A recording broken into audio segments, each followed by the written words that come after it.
Qué gusto saludar y darle la bienvenida a todos y cada uno de los que ya están conectados con este tiempo. Quiero invitarle a que vaya conmigo al libro de Mateo, el capítulo 13, versículo 44.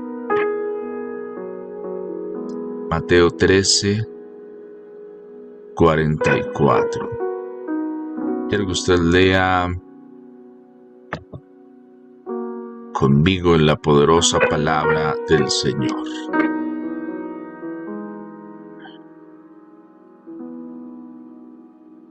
Dice: además el reino de los cielos es semejante a un tesoro escondido en un campo, el cual un hombre halla y lo esconde de nuevo, y gozoso por ello va y vende todo lo que tiene y compra aquel campo. Padre, hoy te damos gracias por tu preciosa palabra. Pedimos que tú nos hables de una forma preciosa.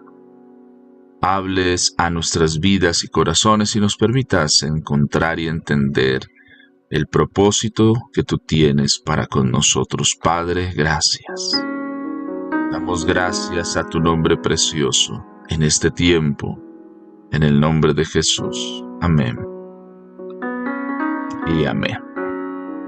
Ahí donde usted está, le invito para que pueda escribir este nombre: un tesoro. Un tesoro.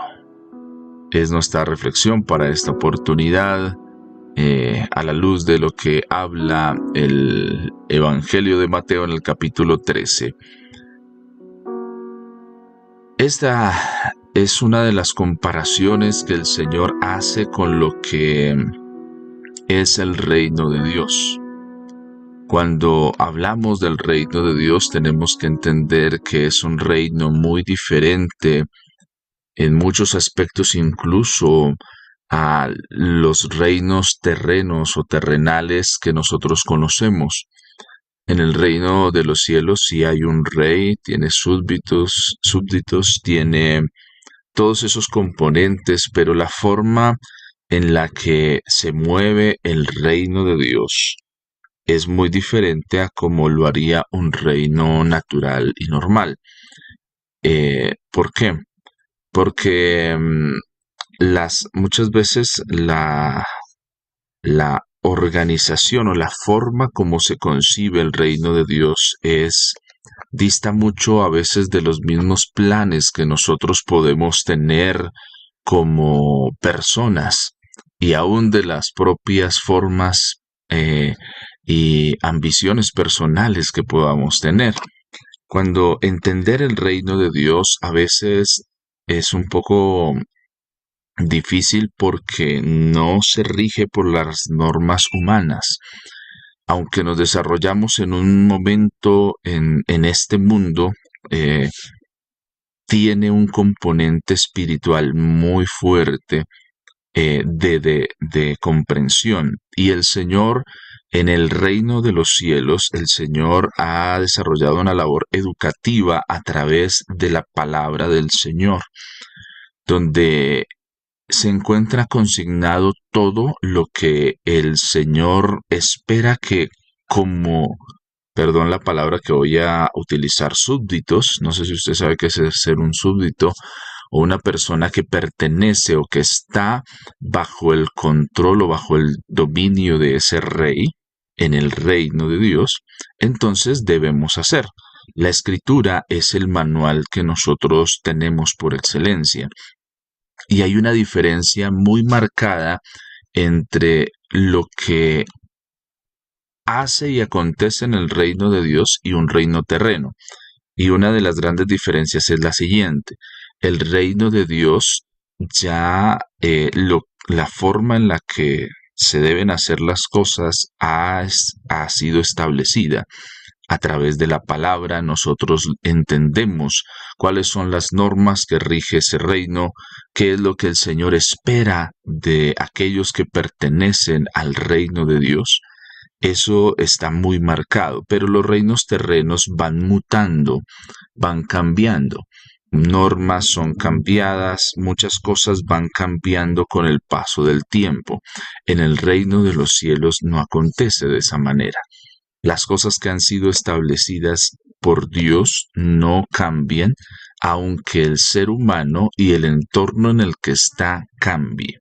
¿Qué quiere decir? Dios no está relegislando las cosas que pasan y acontecen en el reino de Dios.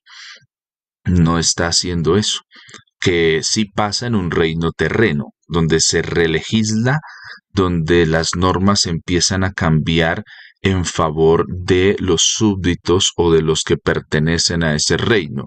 En el reino de los cielos no acontece de esa manera.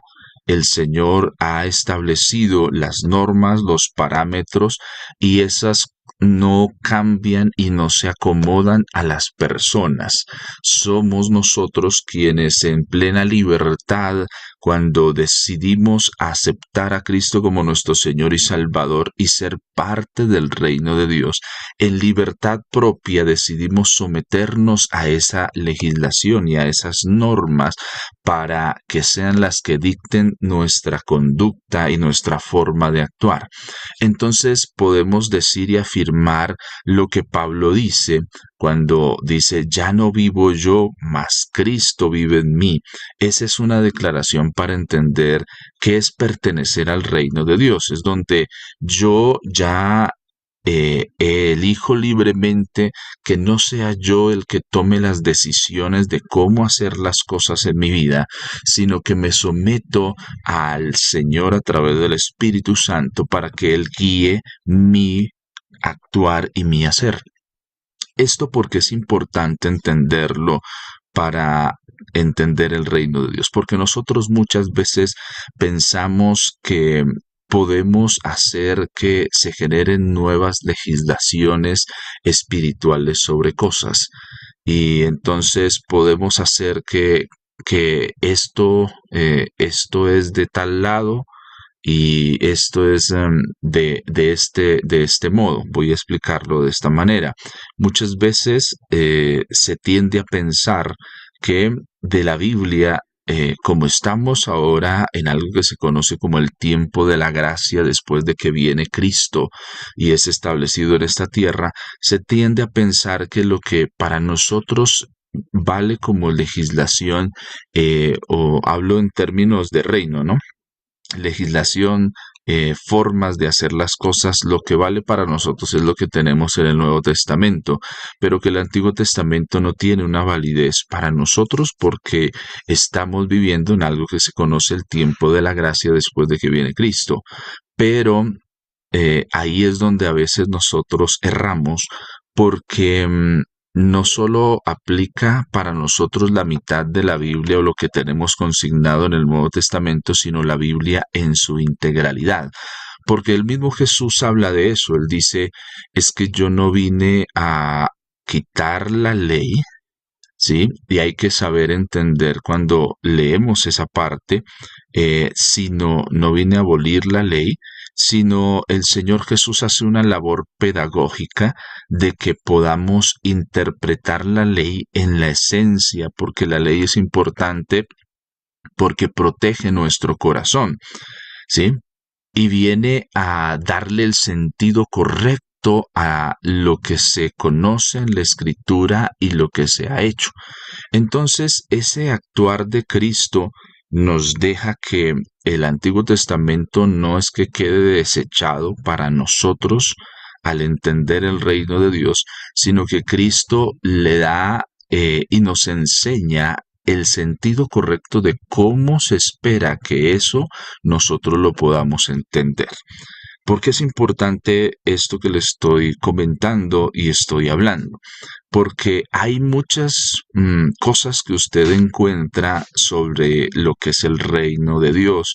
Hay inclusive corrientes de personas que han empezado a estudiar y hablar de esto, pero hay enfoques que de una forma también empiezan a hacer cierto daño para la comprensión de lo que es el reino de Dios. Y yo le quiero llamar a que usted tenga sea cuidadoso de dónde usted toma y dónde usted se pone a escuchar sobre el reino de Dios. ¿Por qué? Porque pueden esos conceptos como estos mal interpretados pueden dañar su fe. Y esto es importante que usted lo tenga presente, ¿sí? Porque a veces nosotros queremos hacer lo mismo que querían hacer las personas que estaban en el primer siglo eh, cuando Jesús viene. Cada uno busca el establecimiento de un reino a su manera. Entonces tenemos interpretaciones de personas que hablan que el reino de Dios se va a establecer o vamos a entender el reino de Dios cuando los cristianos gobernemos, cuando los cristianos estemos haciendo estas y estas cosas. Y eso es un buen quehacer y no con esto quiero tal vez desilusionar el motivo y esa buena intención que puede haber detrás de esto, pero tenemos que entender que el mismo Cristo fue movido por las personas de su época a establecer un reino según las condiciones y conceptos humanos que habían. Cuando Jesús entra en el domingo que nosotros celebramos como Domingo de Ramos o en el Día de Ramos que se narra en la Escritura, tiene esa entrada triunfal en Jerusalén. Al terminar ese momento, la gente quiere que Jesús tome el poder, ¿sí? Que tome el poder político, que se tomen ya por las armas, porque mire, tenemos el apoyo de la gente, tenemos todas las cosas dado y entonces Jesús tiene la fama, Jesús tiene los milagros, Jesús tiene todo, entonces vamos a que con Jesús podamos tomarnos el poder y entonces ahora sí vamos a ver cómo son las cosas. Y Jesús se aleja de esto. Jesús no busca esto y él se aleja un poco de esta mala interpretación que están haciendo aún los que están con Jesús y dicen, no, es que yo no he venido a eso no es lo que yo vine a hacer. Y eso es algo que tú y yo tenemos que tener muy claro. Podemos tener el deseo de que pasen cosas en nuestro gobierno, pero también a veces tenemos un desconocimiento de qué es lo que el Señor realmente desea hacer. ¿Sí? Mire que cuando nos sentamos a estudiar la historia de la iglesia primitiva que logra evangelizar al casi a todo el imperio romano de aquella época en los primeros siglos después de Cristo, son más o menos unos 300 a 400 años donde la iglesia desarrolla una labor de discipulado que logra permear todo el estamento que existe en aquella época. Y ese logra desarrollar esa labor y ya después del tercer, cuarto siglo que se convierte como que en la religión oficial del imperio y empieza a ser cambiado en muchas cosas y recibimos lo que hoy conocemos como el desarrollo de la Iglesia Católica, que sea la Iglesia Católica, el significado es que es la Iglesia universal. Entonces el cristianismo logra llegar a ese punto de desarrollo. Pero si usted estudia la historia, los cristianos de aquella época no estaban, digamos, lo que movía a los cristianos no era que vamos a hacer los que vamos a mandar o vamos a hacer lo que vamos a hacer esto, sino lo que movía era el preparar el camino para la venida del Señor. ¿Sí? Entonces ellos entendían que el Evangelio debía ser predicado, pero el Evangelio es predicado no simplemente decir que Jesús es el que salva, sino ellos como ciudadanos, como pertenecientes a un imperio terreno, muestran el verdadero actuar de ser cristianos y de ser hijos de Dios. Entonces, hay varias cosas que acontecen en ese momento y es que los cristianos empiezan a ser ciudadanos muy ejemplares, ¿sí? Para el imperio romano, el tener tener súbditos o pertenecientes a su imperio que sean cristianos es algo bueno. ¿Por qué? Porque los cristianos no generan revueltas contra el imperio, así se les acuse de ser causantes de muchas cosas, que vemos un emperador que se conoce como Nerón, incendia la ciudad de Roma, él quiere hacer unos cambios y entonces incendia la ciudad, lo que pasa y lo que encuentra y el grupo a quien él políticamente le echa la culpa es a los cristianos para poder perseguir a los cristianos como enemigos del imperio. Pero los cristianos no son enemigos del imperio romano. Los cristianos solo quieren hacer una labor y es hablar de Jesús, mostrar a Jesús a través de su testimonio y eso es lo que impacta aquel imperio del primer siglo. Por ende, los cristianos, nosotros como hijos de Dios, en un gobierno terreno, mostramos a Dios a través de los cambios que empiezan a ser gestados en nosotros porque el Evangelio, la luz del Evangelio ha llegado a nuestra vida. Entonces, para un gobierno, si lo miramos desde la perspectiva de resultados, que existan personas que son cristianas, pero cristianas de verdad, en un gobierno es algo favorable, porque cuando la luz de Cristo está en un hogar, la borrachera se va. Cuando la luz de Cristo está en un hogar, los hijos son beneficiados porque su educación y la forma en la que van a ser levantados va a ser diferente. Cuando Cristo está en un hogar, tenemos personas que en la sociedad son honestas. Tenemos personas, no porque no existan personas honestas, sí hay personas de muy buenas calidades, pero con la ayuda del Señor la honestidad puede ser y es diferente en su aplicabilidad. Tenemos personas que son juiciosos y cumplidores para pagar. Entonces, cuando entendemos esta parte del reino, y discúlpeme que estoy tomando estos momentos para poder introducir esta parte, es que entendemos por qué es tan importante entender lo que el Señor Jesús nos comenta y nos ha dejado consignado en la palabra para que podamos entender lo que es el reino de Dios. A veces nosotros entendemos que el reino de Dios es que a mí me vaya bien, que yo tenga carro, casa, beca, que eh, tenga buenas relaciones, que tenga un buen hogar, pero el objetivo del reino de Dios es la transformación de las vidas y de las personas.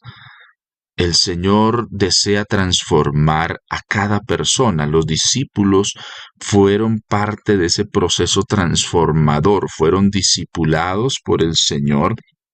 Y ese discipulado fue tan exitoso que el Pedro que comenzó 3 años y medio antes no es el mismo que vemos en la escritura 3 años y medio después como discípulo del Señor y continuando la labor del Señor.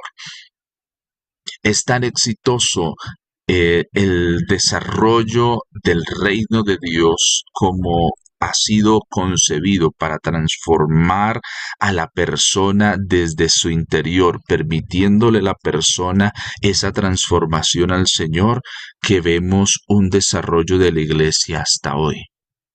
Han pasado muchos imperios terrenos, han pasado muchos movimientos que han nacido de hombres, pero las palabras que esboza Gamaliel en el libro de los Hechos, cuando les dice a los que persiguen a los cristianos, les dice, si esto es un movimiento humano, durará unos años y va a terminar.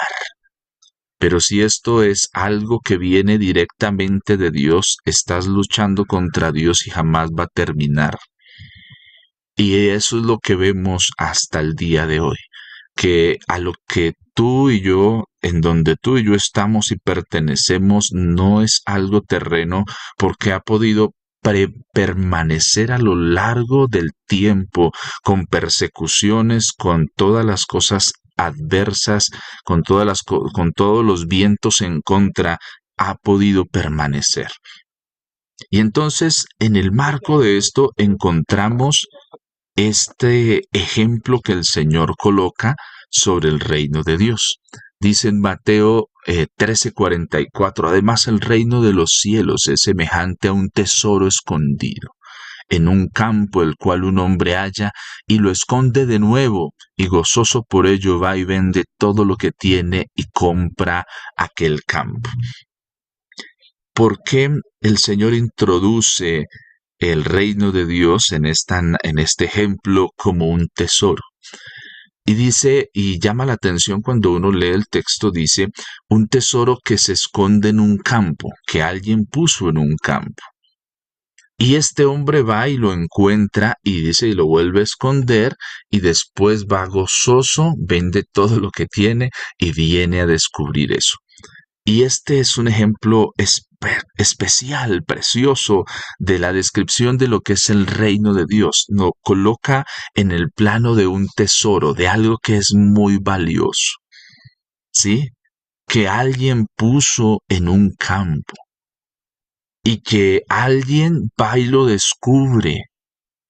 Y esa persona que lo descubre es tal gozo que le invade que está dispuesta a vender todo lo que tiene para poder comprar ese terreno donde está escondido el tesoro que él descubrió, que él cambió de lugar, ¿sí? Pero que es algo que quiere tener. Y eso nos habla de algo valioso, de algo que para nosotros una de las primeras cosas que causa es el gozo. Y yo creo que una de las cosas que incluso la Biblia usa el término, cuando David clama por algo, dice, vuélveme el gozo de tu salvación. Y el tesoro habla de encontrar eso, la salvación.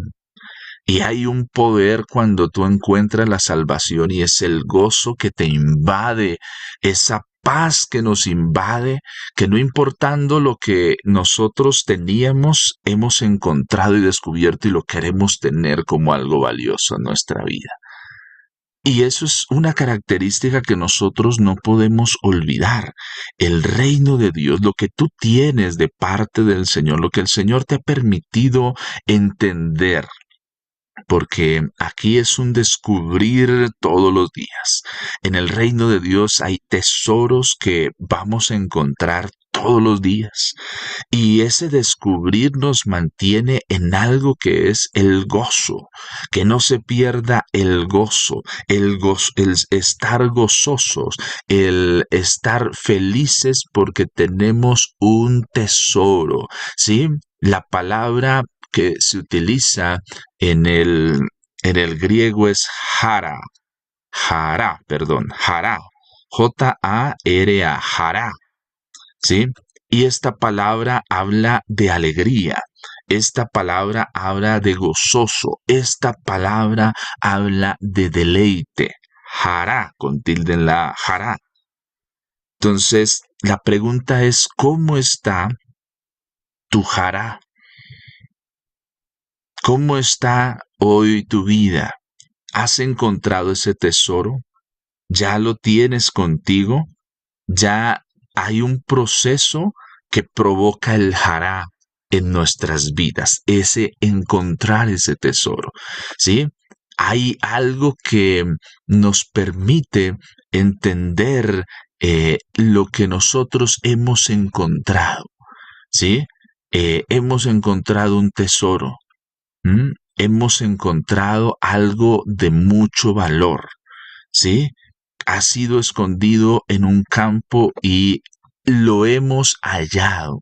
Hemos hallado eso y la palabra que se utiliza para hablar de ese hallar es heurisco.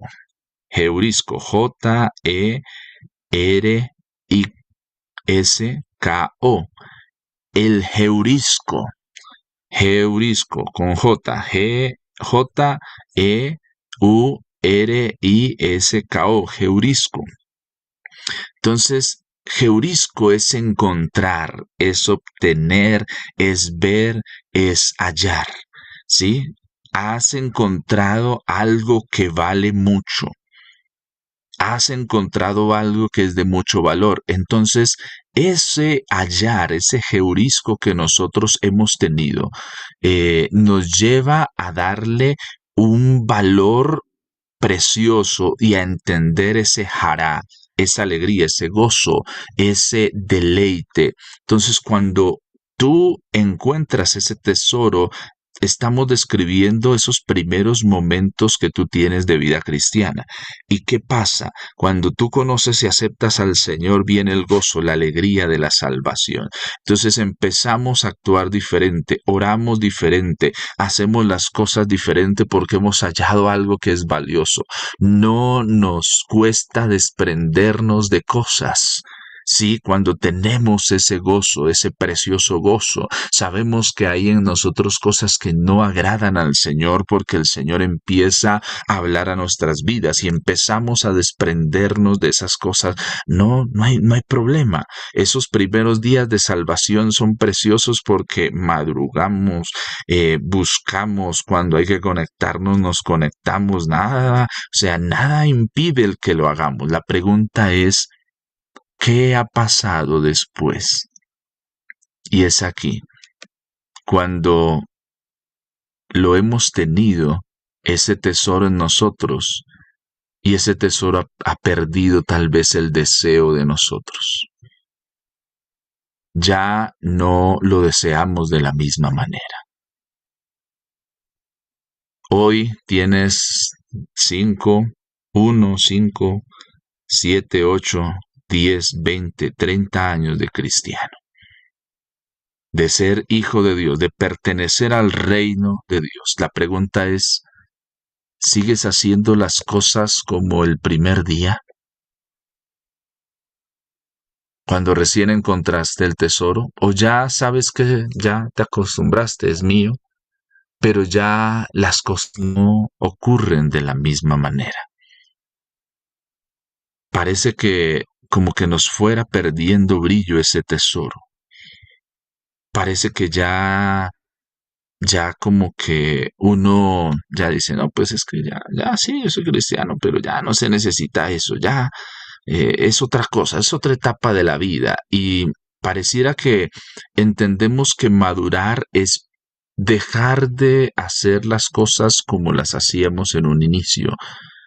Y eso no es madurez. La madurez es conservar aquellas cosas, conservar esa pasión que tenemos, cuidarla, porque el hombre que encuentra el tesoro dice, wow, esto es lo que yo estaba esperando, esto es lo que yo estaba buscando, pero entonces él hace una labor, dice, lo saca de ahí y lo vuelve a guardar en otro lado, o sea, él es precavido porque no quiere que otro venga y quite el tesoro que encontró. ¿Sí? Entonces habla de ser precavido. Le pregunto, ¿has sido precavido con el tesoro que Dios te ha dado de la salvación? ¿Has sido precavido con el tesoro que Dios te ha dado de ser un hijo de Él? ¿Estás siendo precavido? ¿Estás haciendo las cosas como tienes que hacerlo y es tu responsabilidad? Porque a veces con facilidad nosotros no somos precavidos para guardar el gozo, para que no se pierda ese brillo. A veces se levantan los mares y las tempestades y van con ímpetu contra nosotros y vienen a desilusionarnos y muchas veces nosotros nos dejamos desilusionar y empezamos a perder el gozo. Y entonces hacemos y vivimos nuestra vida cristiana, pero no está esa ilusión de que hemos encontrado algo que es muy valioso.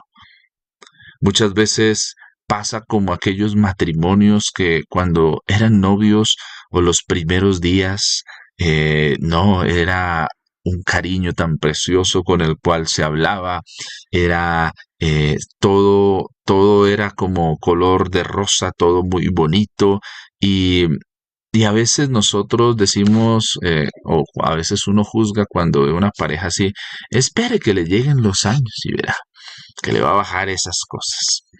Y verá que se va a enfrentar a la realidad del matrimonio. Y a veces yo pienso que eh, no es la realidad del matrimonio, sino es lo que yo he querido que se convierta eso precioso que Dios me ha dado.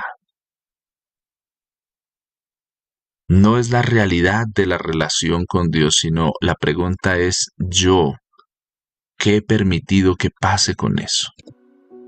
Muchas veces el tesoro ya no es el tesoro. Ya lo valioso no es lo valioso. Hay otras cosas que empezaron a ser mi tesoro.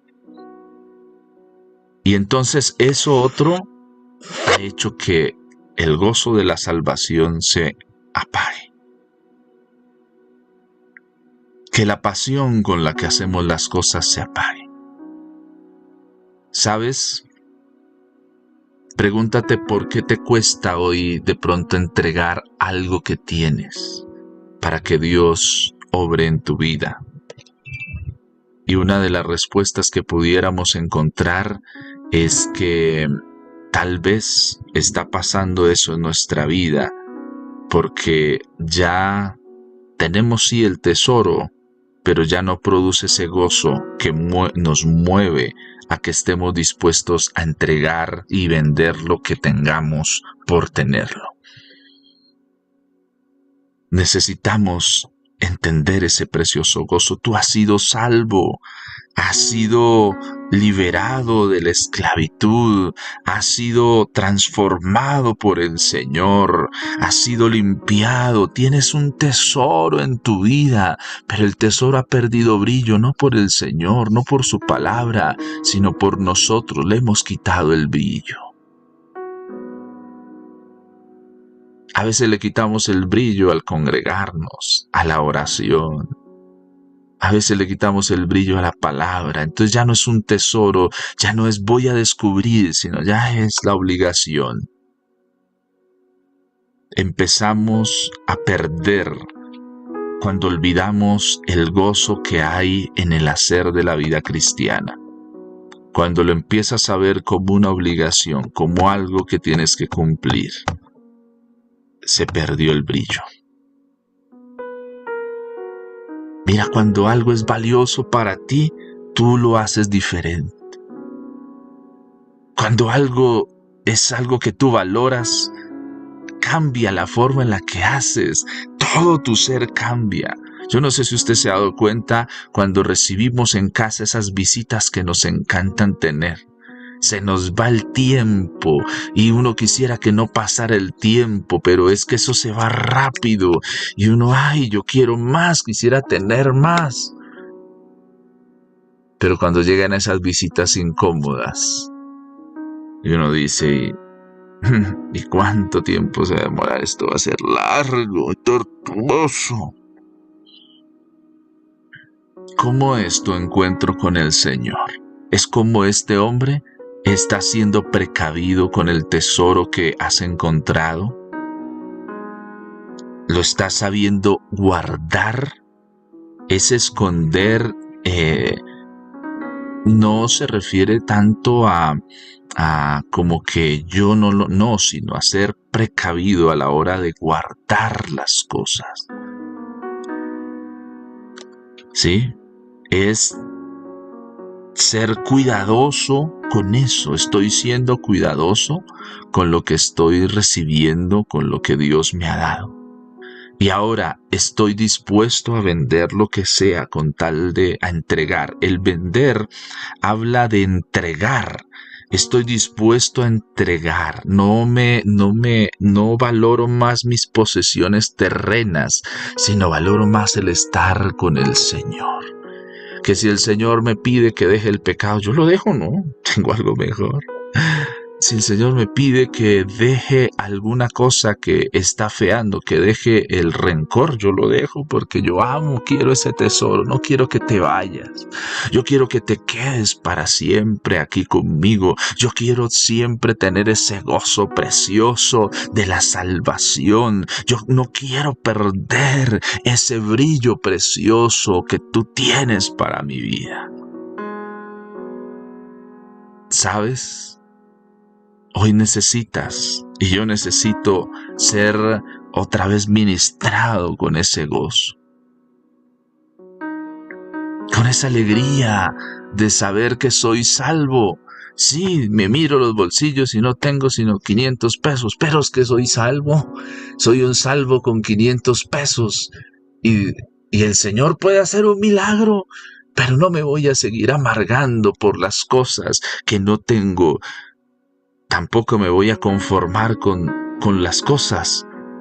Pero hay algo que no voy a perder, dejar que se pierda, que las situaciones que vivo y enfrento en la vida dañen mi oración, mi adoración, mi congregarme, mi compartir, mi ser hijo de Dios. No depende de lo que me rodea, porque lo importante es que ya tengo el tesoro más preciado. Y si lo he descubierto y lo tengo, no importa lo otro, no importa. Porque si el Señor está conmigo, yo puedo entender cuando el Señor le dice a sus discípulos, en el mundo tendremos aflicción, pero confíen, yo he vencido al mundo y si yo lo hice y estoy con usted, usted también va a poder. Vas a poder vencer esa situación, esa circunstancia, porque el Señor está contigo. Nosotros hemos creído en que somos el Emmanuel, que Dios está con nosotros. Y hoy el reto es, voy a darle brillo a mi ser hijo de Dios. No soy más que los demás, pero tengo algo que otros no tienen y es, soy hijo de Dios.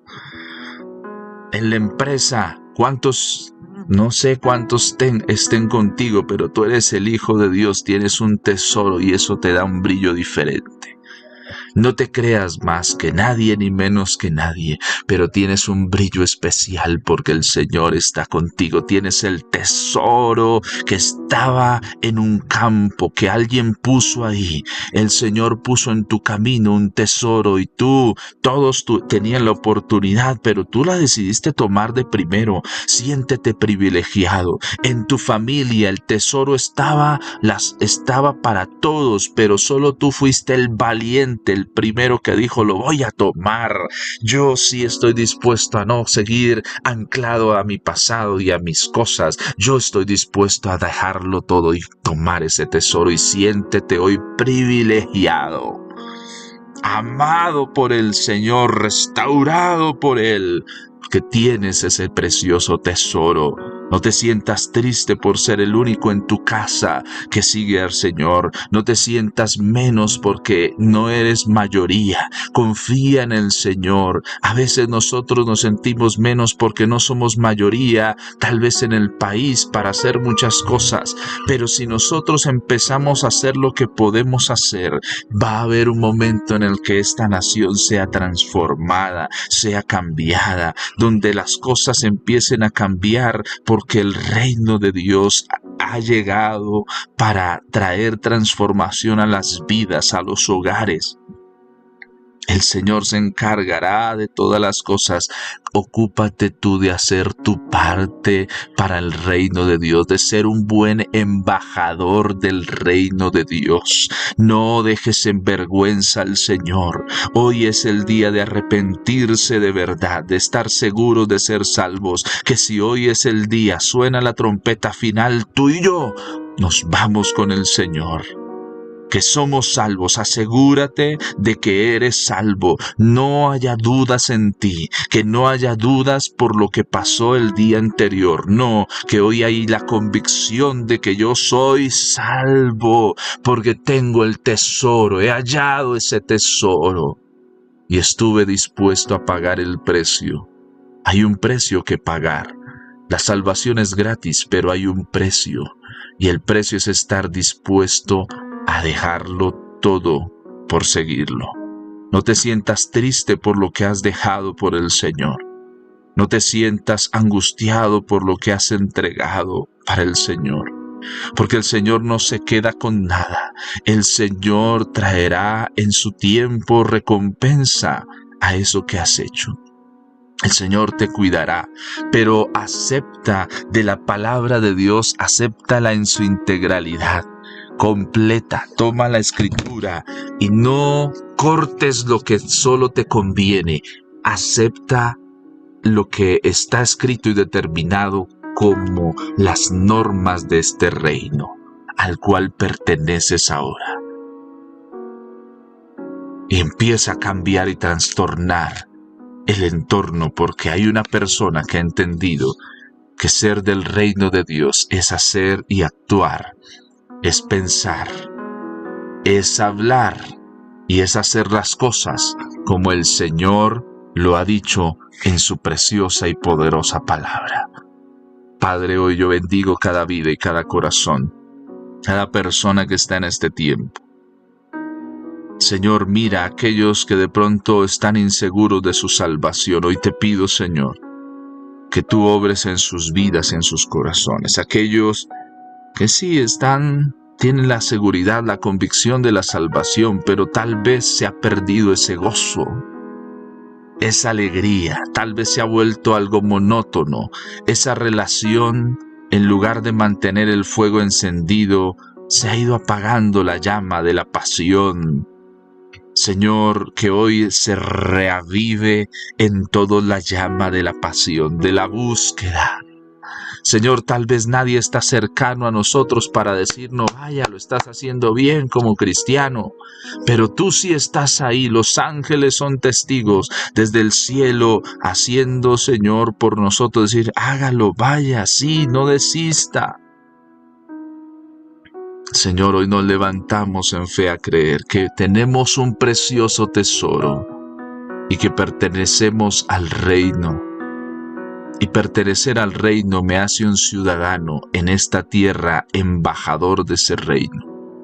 Perdóname, Señor, porque muchas veces no he sido un buen embajador, porque en las noticias soy el que genera escándalos, cosas que no son, y deja quedar mal el reino de Dios.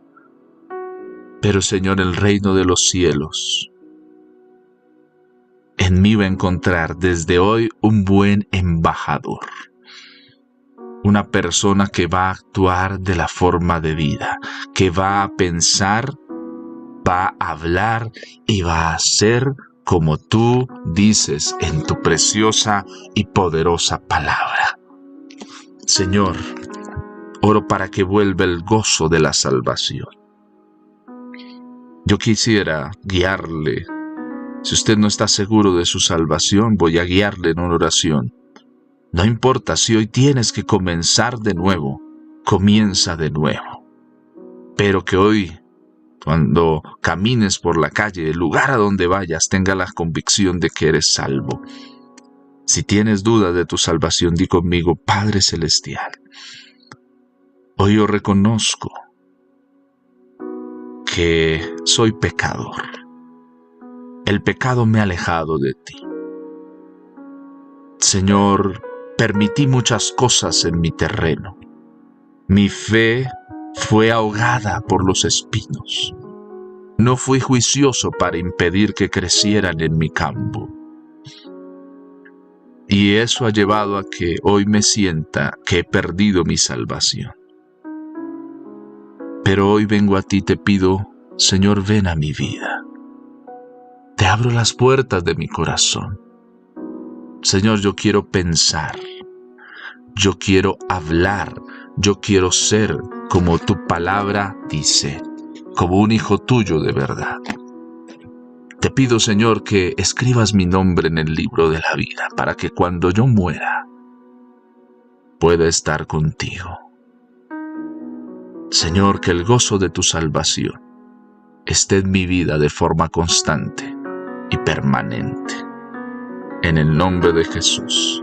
Amén y amén. Padre, escucha la oración sincera de aquel que está haciendo esta oración. Bendícele y fortalécele. Y permítenos, Señor, que desde este momento jamás perdamos el gozo, la pasión por ti, sino que al contrario, nuestra lámpara esté encendida y el aceite, Señor, lo tengamos suficiente para que no se nos apague la lámpara que has encendido en nosotros. En el nombre de Jesús. Amén y amén.